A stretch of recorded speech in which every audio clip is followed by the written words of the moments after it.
September 14, 1945. Fort Snelling, Minnesota. The autumn air carried the first hint of winter, cutting through the thin cotton uniform that Kimiko Tanaka had been issued 3 days earlier. She sat on the edge of her bunk in Barracks 12, a pencil stub hidden in her palm, writing words in a notebook she wasn't supposed to have. Words that would have gotten her severely punished in the Imperial Japanese Army. Words that contradicted everything she had been taught about her enemies. The American woman who registered us today smiled. Not the cruel smile of a victor, but something else. Something I don't have words for in Japanese. She spoke slowly, trying to help us understand. When I couldn't write my name in English letters, she guided my hand, patient, gentle, like a teacher with a student, not like a conqueror with a conquered enemy. Kimiko was 23 years old. She had served as a nurse with the Imperial Japanese Army in Manchuria, captured when the Soviet Union invaded in August 1945, then transferred to American custody through a series of events she still didn't fully understand. She had expected execution. She had been taught that Americans tortured prisoners, that they would violate and humiliate Japanese women, that death was preferable to the shame of capture.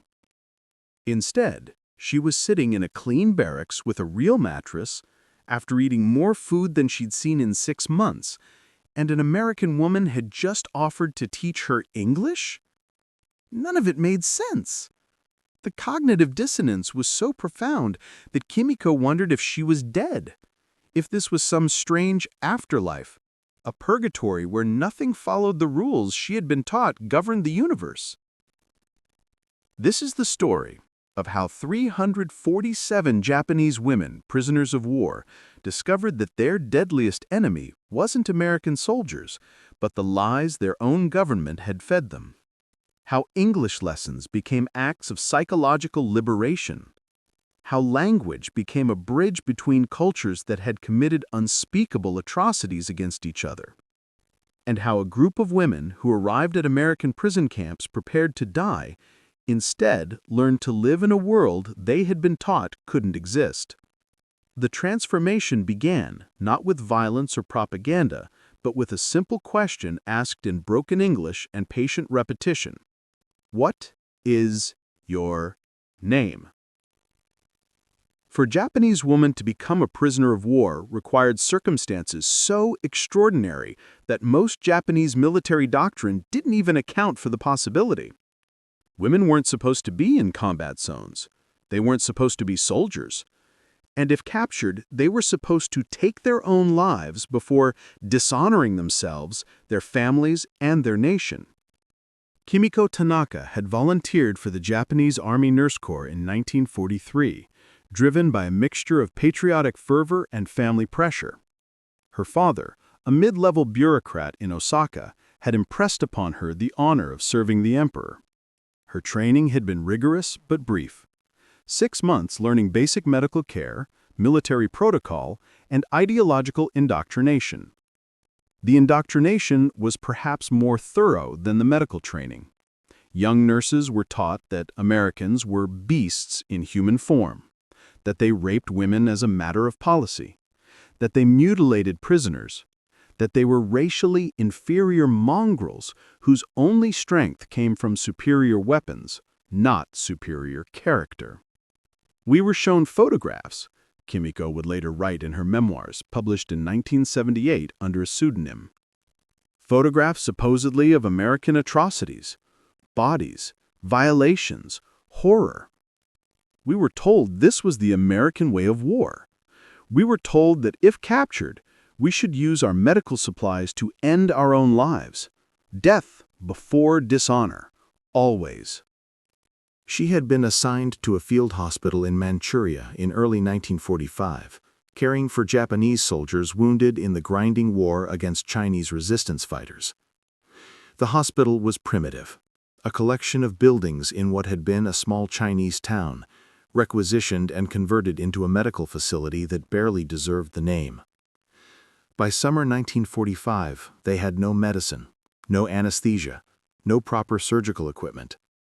Soldiers died of infections that could have been easily treated with antibiotics the Americans had in abundance. Kimiko and the other nurses did what they could with boiled water, clean bandages when available, and prayer. August 9, 1945. The Soviet Union declared war on Japan and invaded Manchuria with 1.5 million troops. The Japanese forces in Manchuria, already depleted and undersupplied, collapsed within days. The hospital where Kimiko served was overrun on August 12. She had hidden in a basement with 6 other nurses and 20 wounded soldiers, hoping the Soviets would pass them by. They hadn't. Soviet soldiers had found them within hours, pulled them out, separated the women from the men. Kimiko had prepared to die. She had a vial of morphine hidden in her uniform, enough to kill herself if the opportunity arose. But the Soviet soldiers, contrary to her expectations, hadn't executed them. They had been rough, brusque, but not murderous. The women had been loaded onto trucks, driven to a collection point, processed with bureaucratic efficiency that seemed bizarre given the chaos of war. Within a week, they had been transferred to American custody. The Americans, it seemed, had negotiated to take all Japanese prisoners from Soviet hands, part of some complex diplomatic arrangement that Kimiko didn't understand and wasn't explained to her. The transfer happened at a Soviet military base near Vladivostok.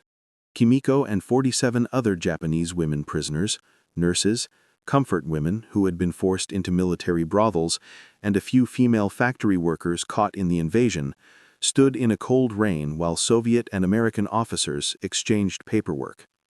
The Americans who took custody of them were different from any soldiers Kimiko had seen. They were clean, well-fed, and, most strikingly, they included women. Female American soldiers wearing the same uniforms as the men, carrying the same authority, treated with the same respect. This was Kimiko's first cognitive break. Women in uniform treated as equals. Women soldiers giving orders to male soldiers who obeyed without question. In Japanese military culture, this was impossible. Women were nurses, clerks, comfort women. Never soldiers, never equals. Lieutenant Sarah Henderson, a 28-year-old WWII officer from Minnesota, was assigned to oversee the female Japanese prisoners during transport. She spoke through a Japanese-American translator, a young woman named Grace Yamamoto, whose family had been interned in America, but who had volunteered to serve as a translator out of what she described as a desire to help end the war. "You are prisoners of war of the United States," Lieutenant Henderson explained through Grace. "You will be treated according to the Geneva Convention. You will not be harmed. You will receive food, shelter, and medical care. You have rights as prisoners, and those rights will be respected." Kimiko heard the words but didn't believe them. This was obviously a trick, a way to lower their guard before the real torture began. Several of the other women were crying, some were praying, a few looked catatonic with fear. The journey from Vladivostok to America took 3 weeks by ship. 3 weeks that would begin the process of dismantling everything Kimiko believed about her enemies, her nation, and herself. The SS Marine Phoenix, a U.S. Navy transport ship, carried the Japanese women prisoners along with approximately 800 male Japanese POWs, 200 American servicemen returning home, and various supplies and equipment. The women were housed in a separate section of the ship guarded by female WWII personnel, isolated from both the male prisoners and the American servicemen. Kimiko's first shock came at dinner the first night. The prisoners were led to a mess hall and given metal trays. Kitchen staff, American sailors, served each woman a portion of food that Kimiko initially thought must be a mistake. Rice. Real white rice, not the millet and barley mixture Japanese soldiers had been eating for the last year. Meat. Some kind of stew with beef and vegetables. Bread. Fresh bread, not the sawdust-mixed biscuits that had been standard rations. Fruit. and orange, bright and impossible. Kimiko stared at her tray, convinced this was a test.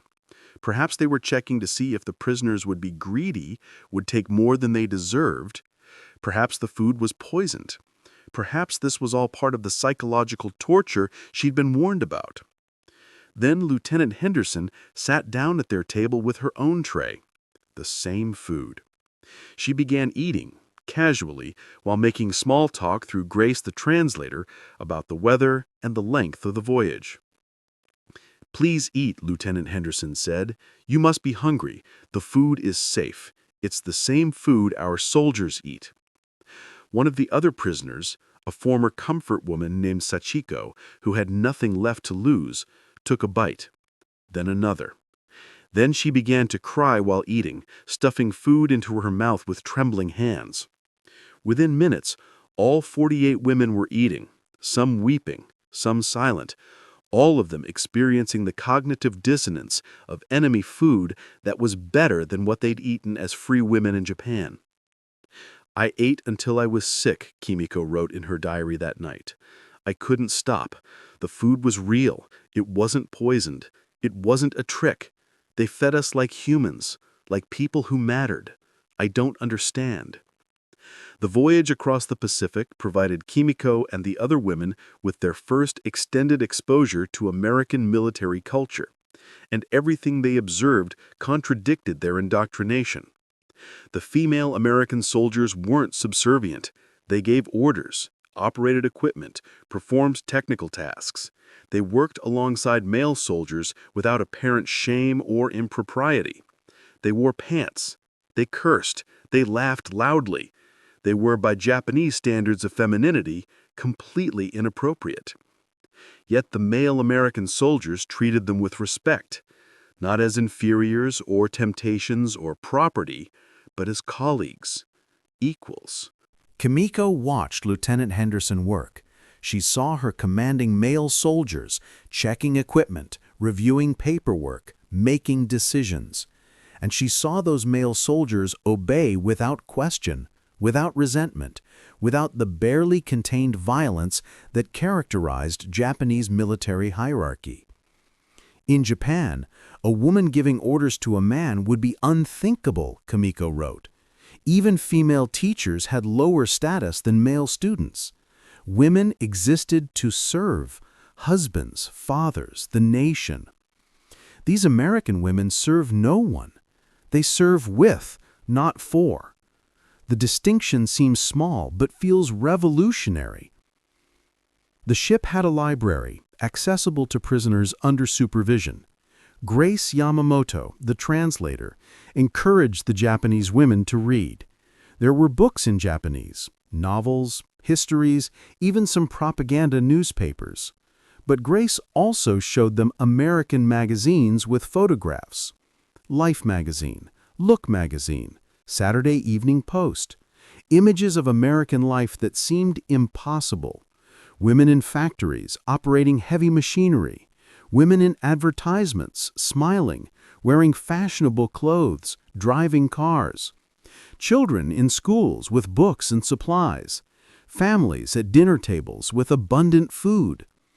"This is propaganda," one of the prisoners insisted.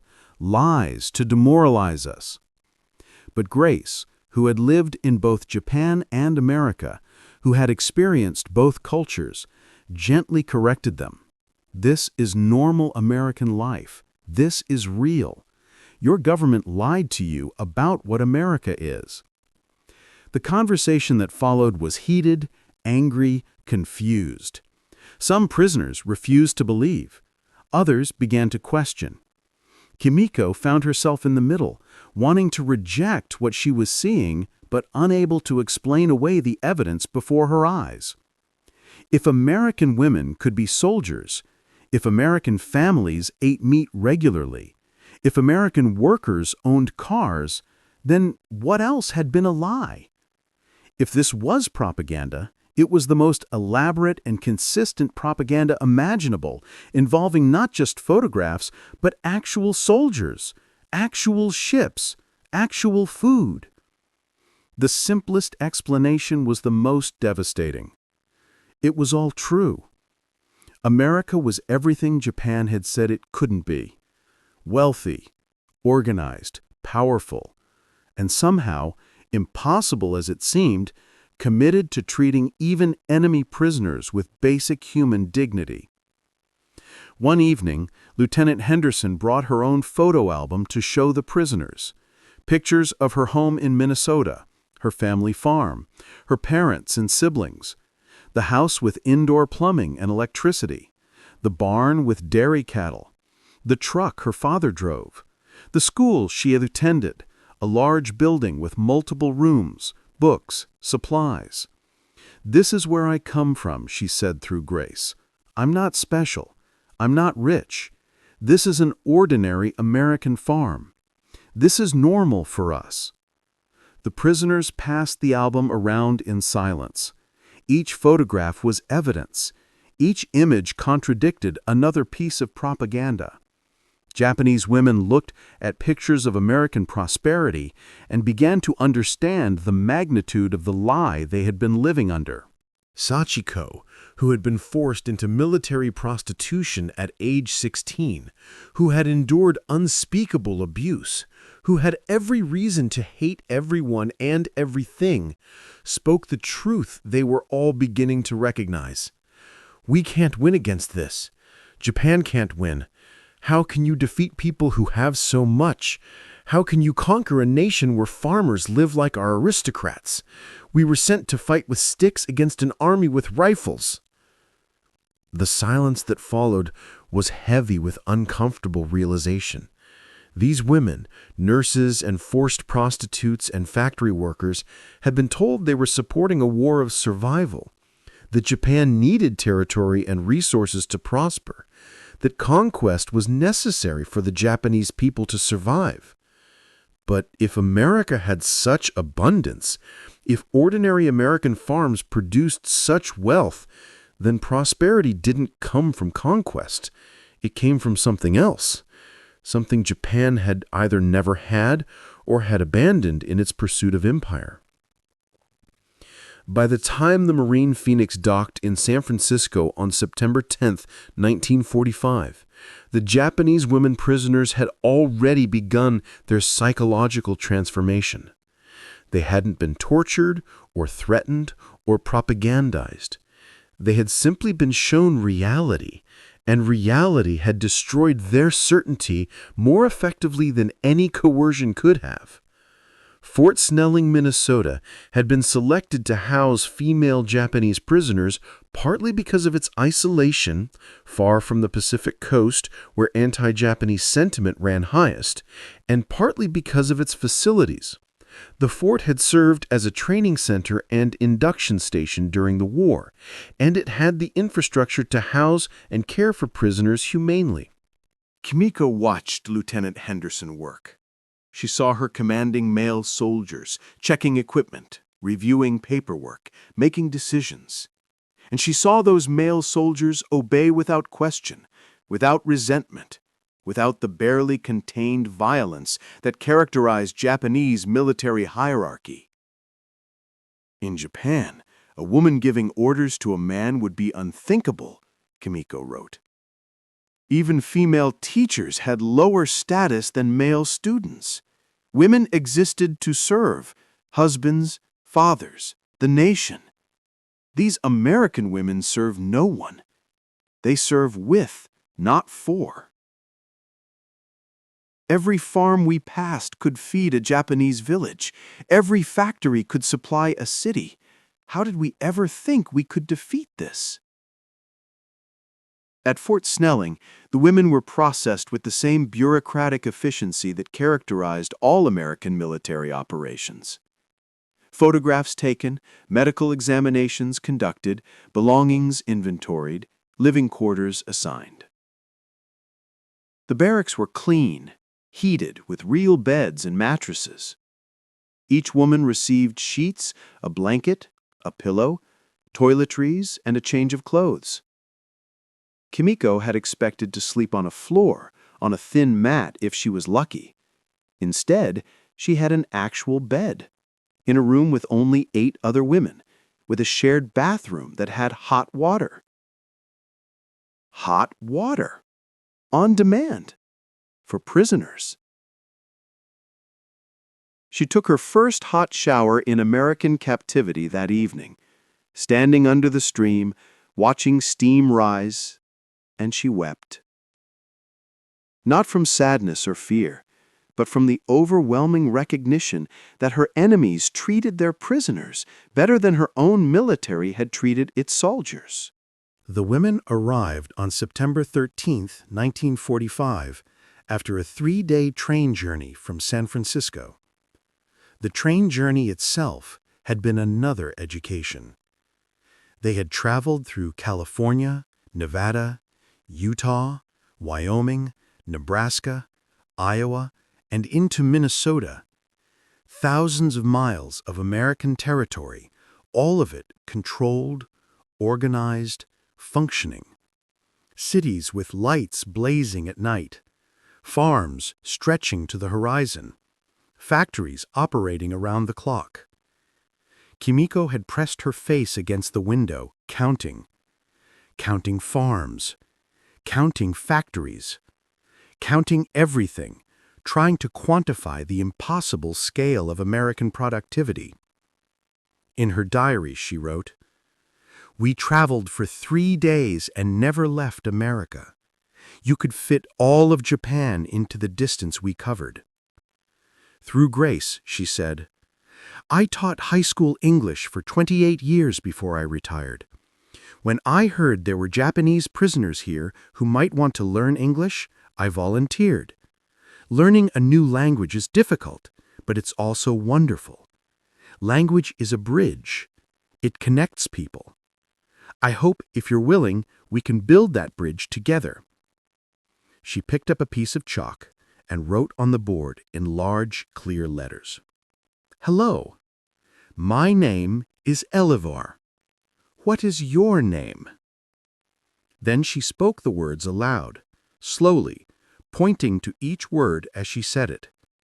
Her pronunciation was exaggerated, careful, designed to help non-native speakers hear the individual sounds. "Hello. My name is Eleanor. What is your name?" She looked at the class expectantly. No one responded. The prisoners sat in frozen silence, unsure what was happening, waiting for the trap to spring.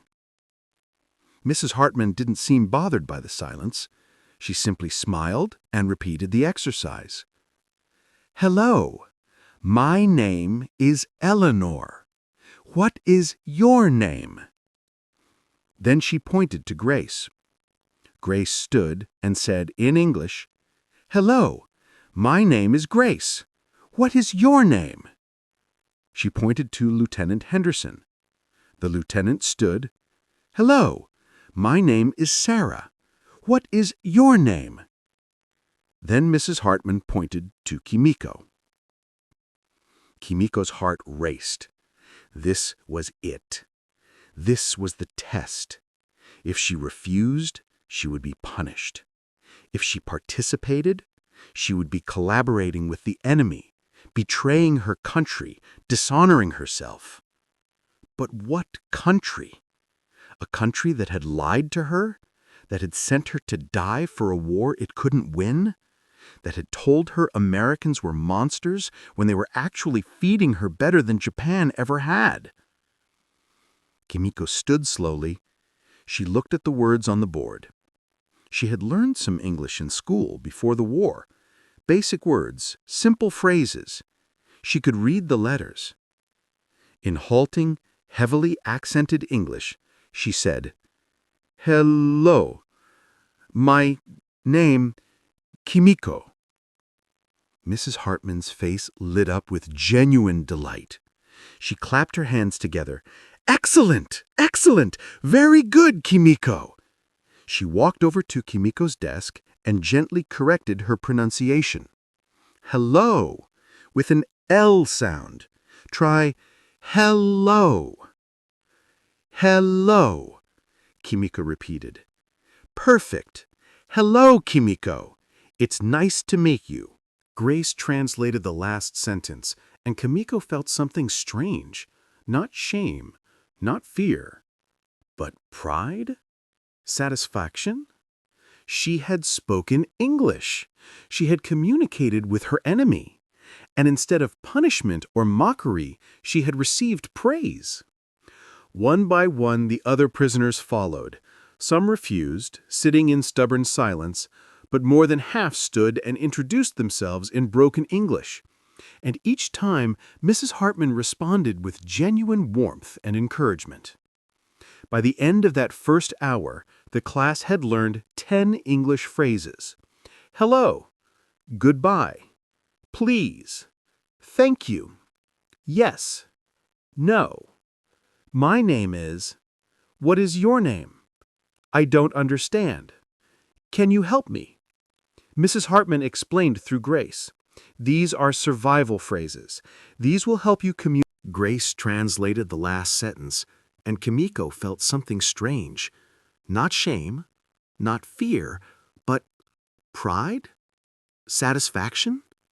She had spoken English. She had communicated with her enemy. And instead of punishment or mockery, she had received praise. One by one, the other prisoners followed. Some refused, sitting in stubborn silence. But more than half stood and introduced themselves in broken English. And each time, Mrs. Hartman responded with genuine warmth and encouragement. By the end of that first hour, the class had learned 10 English phrases. Hello, goodbye, please, thank you, yes, no, my name is, what is your name? I don't understand. Can you help me? Mrs. Hartman explained through Grace. These are survival phrases. These will help you communicate basic needs and courtesy. We'll build from here. As the class ended and the prisoners filed out, Kimiko noticed something. Several of the women were practicing the phrases under their breath. Hello, please, thank you.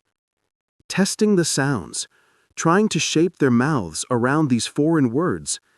They were learning. Despite everything, despite being prisoners, despite the war, despite the propaganda, they were learning. That afternoon, Kimiko sat in the barracks and wrote in her diary, "Today, an old American woman taught me to say hello in English. She was patient, she was kind, and she seemed genuinely happy when I succeeded. This is not how you treat someone you hate. This is how you teach someone you want to help. I don't understand Americans, but I want to." The English classes continued 3 times a week, Tuesday, Thursday, Saturday. Each session lasted 2 hours. Attendance was voluntary, but within a month, 42 of the 48 women prisoners were attending regularly. Mrs. Hartman proved to be a remarkable teacher. She had adapted her high school curriculum for adult learners, for traumatized women, for people learning under impossible circumstances. She used visual aids, pictures, objects, demonstrations. She encouraged repetition without mockery. She celebrated small victories and patiently corrected mistakes. But more than technique, she brought humanity. She learned each woman's name and used them constantly. She asked about their lives, carefully, aware of trauma but genuinely interested. She shared stories about her own life, her own children and grandchildren, her late husband who had died in 1942 from cancer. Through Grace's translation and increasingly through broken English direct communication, the prisoners learned that Mrs. Hartman's son had served in the Pacific. He had been wounded at Iwo Jima. He had spent 6 months in a military hospital recovering from injuries sustained fighting against Japanese soldiers. When Kimiko learned this, she couldn't comprehend it. "Your son was wounded fighting our soldiers. Why would you teach us English? Why would you help us?"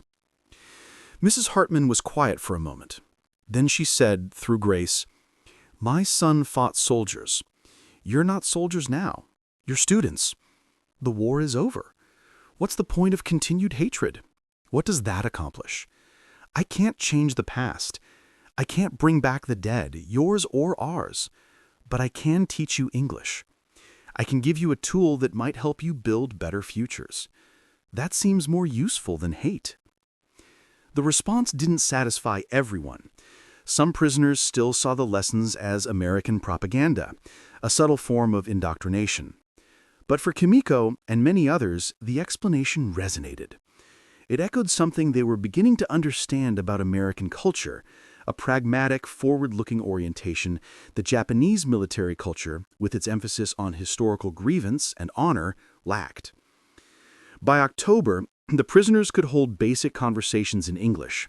They could express needs, ask questions, describe simple events. The language barrier between them and their guards began to erode, and with it some of the fear. One evening, a young American guard named Private Jessica Chen, a Chinese-American woman from California, was teaching Kimiko how to pronounce difficult English sounds. They were sitting in the common room, a space where prisoners could gather in the evenings, read, or just talk. The TH sound is hard for Japanese speakers. You don't have it in Japanese. Try putting your tongue between your teeth. Think, thing, thank. Kimiko practiced, getting frustrated with her inability to master the sound. Jessica laughed, not mockingly, but warmly, and said, "You're doing great. I learned Japanese from my grandmother, and I still can't roll my R's properly. Every language has hard sounds." The casual nature of the interaction struck Kimiko. This guard, this Chinese woman whose people Japan had brutalized in China, was patiently teaching Japanese prisoners English, laughing with them, treating them like normal students struggling with normal challenges. "Why do you help us?" Kimiko asked in broken English. "Japan hurt Chinese people. Many dead. You should hate Japanese." Jessica was quiet for a moment. Then she said, slowly so Kimiko could understand, "I'm American. My grandmother is Chinese. Yes, Japan hurt Chinese people, hurt them badly, millions dead. But you personally didn't do that. You're a nurse. You healed people. I can hate what Japan did without hating you." She continued, "Besides, hatred is exhausting. You know what's easier? Teaching you English. Being kind costs me nothing. And maybe you go home someday and teach Japanese people that Americans aren't monsters. Maybe that prevents another war. That seems worth more than holding a grudge." Kimiko wrote in her diary that night, "Private Chen's grandmother's people were murdered by my nation's soldiers. Yet she teaches me English and laughs with me about pronunciation. How is this possible? How are Americans so practical about forgiveness? They separate individuals from nations, actions from people. We Japanese were taught this was weakness, but it seems like strength. It seems like wisdom." The English lessons evolved beyond basic vocabulary and grammar. Mrs. Hartman began incorporating American culture, history, and values into the curriculum. The prisoners read simplified versions of American documents, the Declaration of Independence, the Gettysburg Address, excerpts from Frederick Douglass. This was the most controversial part of the education. Reading American founding documents felt like ideological betrayal to some prisoners. But Mrs. Hartman presented them not as propaganda, but as historical texts, subjects for discussion and analysis. "We hold these truths to be self-evident, that all men are created equal," Kimiko read aloud in halting English, then discussed with classmates what this meant, how it compared to Japanese concepts of social hierarchy and imperial destiny. The discussions were carefully moderated by Grace and Mrs. Hartman. No one was forced to accept American ideology, but they were exposed to it, asked to consider it, invited to compare it with what they had been taught. For Kimiko, these discussions were intellectually liberating. In Japan, questioning official ideology had been dangerous. Here, in an American prison camp, Former enemies encouraged her to question everything, including American ideology itself. Mrs. Hartman showed us photographs of American slaves. She explained that America fought a civil war over slavery, that hundreds of thousands died. She said America's founding ideals of equality were betrayed by slavery and racism. She wasn't hiding American failures. She was teaching us that nations can recognize mistakes, can fight to correct them, can improve. This honesty was shocking. By November 1945, the English classes had become more than language instruction.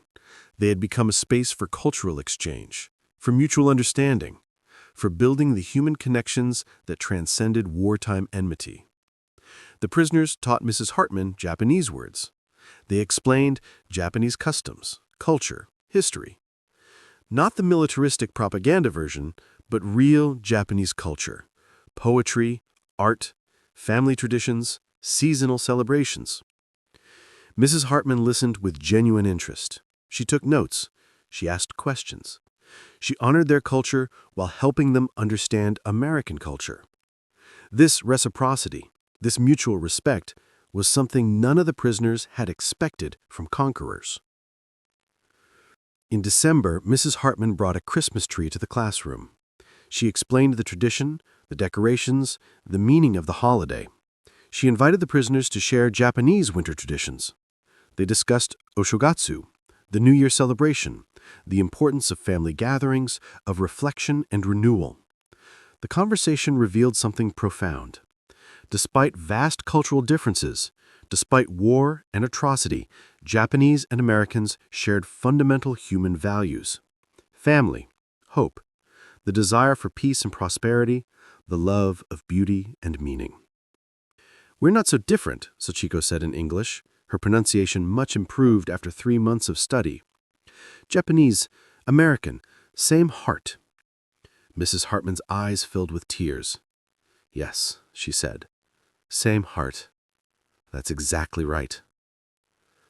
That moment, in a prison camp classroom in Minnesota, with a Japanese former comfort woman speaking in halting English to an elderly American teacher whose son had been wounded fighting Japan, captured something extraordinary about the human capacity for reconciliation. In January 1946, American authorities began allowing Japanese prisoners to send letters home through the Red Cross mail system. The letters would be censored for security, but personal correspondence was permitted. This policy faced significant opposition within the American military. Many officers argued that Japanese prisoners shouldn't be allowed to contact families, that mail was a privilege prisoners hadn't earned. But the policy reflected broader American strategic thinking. Maintaining family connections humanized prisoners, encouraged cooperation, and potentially planted seeds for post-war reconstruction. For the women prisoners at Fort Snelling, the opportunity to write home was overwhelming. Many hadn't communicated with families since before capture. Some didn't know if their families had survived the American bombing campaigns. All of them worried their families believed them dead. Mrs. Hartman devoted several English classes to letter writing. She taught formal letter structure, appropriate phrases, how to express emotions clearly. But more importantly, she helped prisoners navigate what to say, how much to reveal, how to communicate their experiences without endangering themselves or alarming their families. Kimiko struggled with her first letter home. What could she say? That she was alive? That she was being treated well? Would her family believe her? Would they think she had been brainwashed or was writing under coercion? She wrote draft after draft, each one tentative, uncertain. Finally, she wrote, "Dear honored mother and father, I am alive and safe in America. I am being treated well. I have enough food and a warm place to sleep. I am learning English from a kind teacher. I am not harmed. I hope you are safe. I hope our home still stands.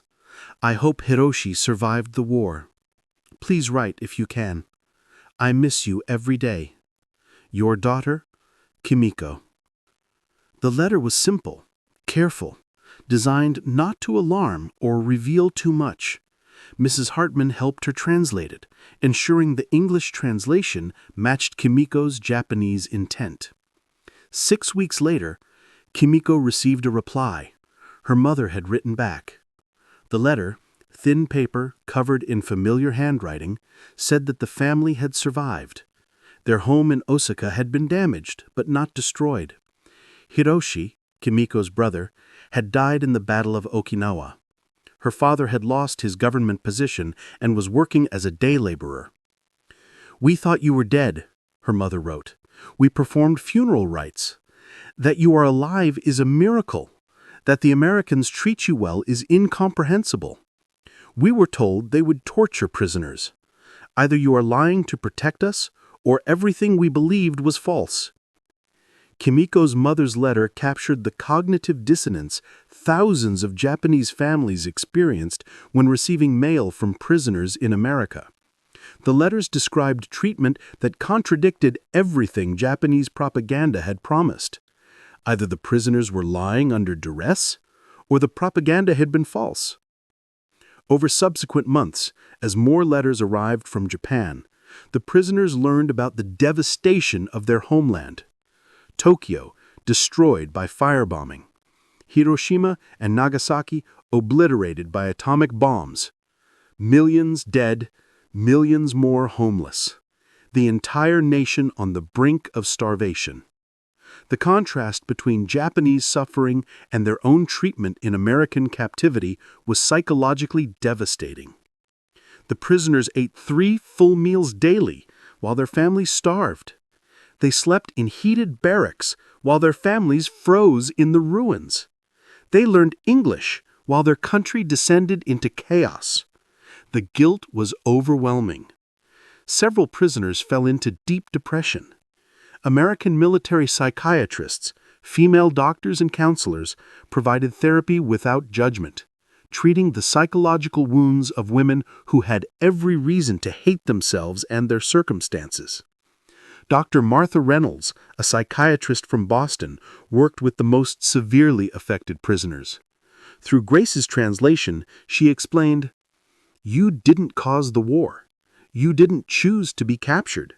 You being miserable here doesn't help your families in Japan.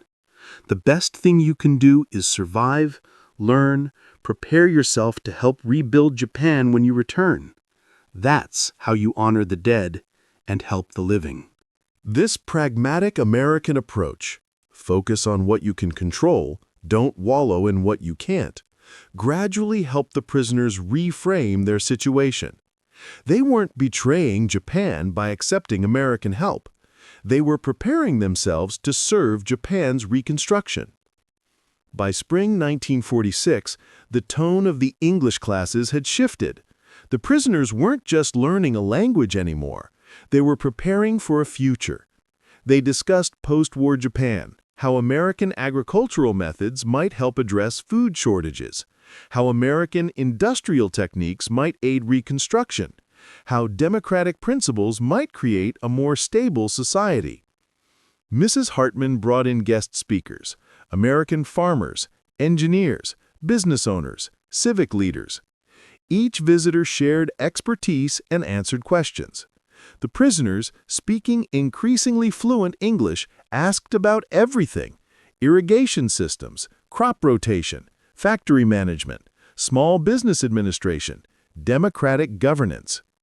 "We became students of America," Kimiko wrote, "not because we wanted to be American, but because we wanted to save Japan.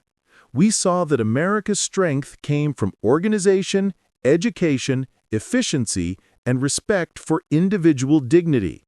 These weren't uniquely American values.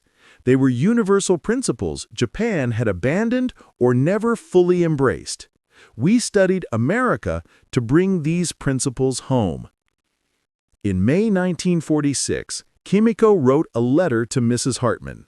Not an assignment, a personal letter, written in English, expressing gratitude.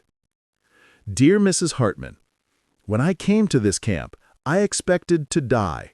I believed Americans were cruel. I believed I deserved punishment for my nation's crimes. You taught me English, But more than language, you taught me that enemies can become friends, that hatred can become understanding, that war ends, but humanity continues. My brother died fighting Americans. Your son was wounded fighting Japanese. Yet you treated me with kindness. You saw me not as an enemy, but as a student, as a human being. I will return to Japan someday.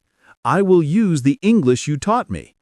But more, I will use the lessons about human dignity, about forgiveness, about building instead of destroying. Thank you for seeing the human beneath the uniform. Thank you for teaching me that language builds bridges where war builds walls. With deep gratitude and respect, Kimiko Tanaka. Repatriation of Japanese prisoners began in late 1946 and continued through 1947. The women at Fort Snelling were among the last to be returned, partly due to logistical challenges, partly because American authorities wanted to ensure they could return safely to a Japan that was still chaotic and potentially hostile to women who had survived capture. Before their departure, each prisoner received a care package: clothes, toiletries, food rations, an English-Japanese dictionary, and a certificate